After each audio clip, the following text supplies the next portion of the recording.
In the day's other headlines, the state of Texas announced it's taking over public schools in the city of Houston.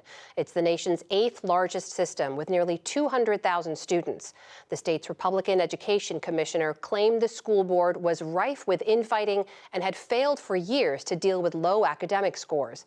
Democrats argued the move is purely political.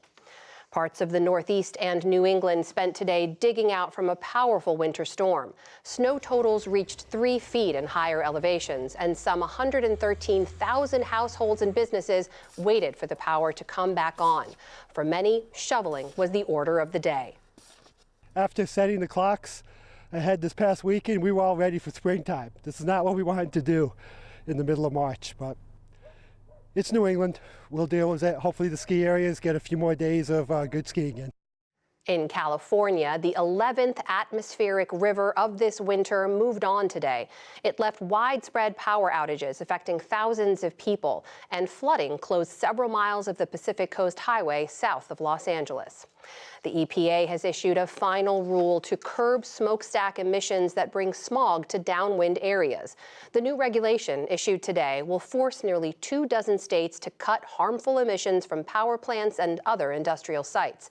The EPA says the rule will save thousands of lives. The mining industry calls it part of a campaign to shut down coal-fired power plants. Russia and the U.S. had high-level discussions today on the downing of a U.S. surveillance drone over the Black Sea.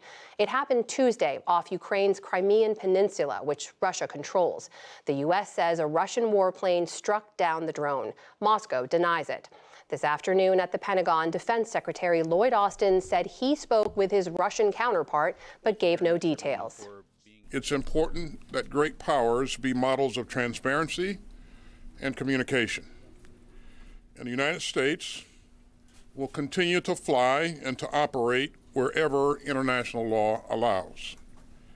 And it is incumbent upon Russia to operate its military aircraft in a safe and professional manner.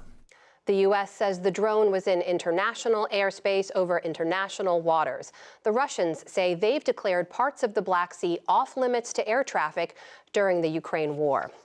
In economic news, the rate of U.S. inflation at the wholesale level slowed last month, a further sign that price pressures may be easing.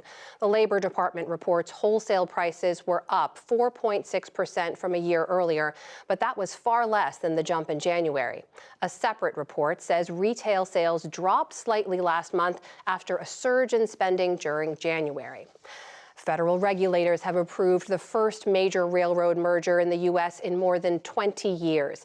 Today's announcement greenlights Canadian Pacific to buy Kansas City Southern for $31 billion. They are the smallest of the 7 major railroads operating in the U.S., but their merger creates the only rail link from Canada to Mexico. And Americans have a new top dog. For the first time in 3 decades, the French Bulldog. The American Kennel Club says Frenchies took over the top spot among purebreds last year. Labrador Retrievers have held that position for a record 31 years. Still to come on the NewsHour, U.S. support for Ukraine becomes an increasingly divisive issue among Republicans. We examine the most competitive House seats as the 2024 campaign takes shape. Syrians mark 12 years of civil war as they rebuild from a devastating earthquake, plus much more. This is the PBS NewsHour from WETA Studios in Washington and in the West from the Walter Cronkite School of Journalism at Arizona State University.